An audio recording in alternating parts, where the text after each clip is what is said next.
seminimum RM50 sahaja.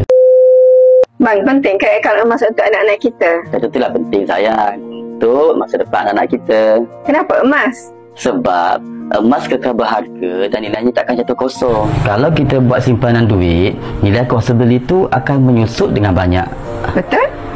Bayangkan sahaja nilai duit RM10.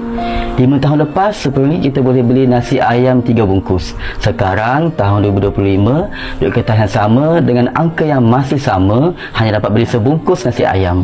Ekstra sikit mungkin boleh beli air kopi. Begitulah nilai duit. Kos pendidikan semakin tinggi. Belum termasuk keperluan si anak itu nanti. Komputer, makanan, buku dan keperluan tempat tinggal mungkin. Harga barang setiap tahun sentiasa naik. Dan harga emas juga seiring dengan kenaikan harga barang. Perasan tak? Dan kalau tuan-puan nak tahu simpanan emas akaun Gap Junior ni, ibu bapa boleh buat auto debit seminimum RM50 sahaja sebulan.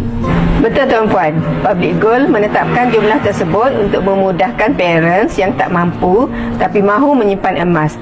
Jika bermula dari anak seawal usia 7 hari, bayangkan saja umurnya 18 tahun, berapa gram emas yang boleh disimpan untuknya. Belum lagi masuk duit raya. Jom ibu bapa semua yang muda-muda yang ada tekad nak buat simpanan dengan emas juga boleh kami bantu. Isi beg biru sekarang atau klik link di bio untuk daftar secara percuma.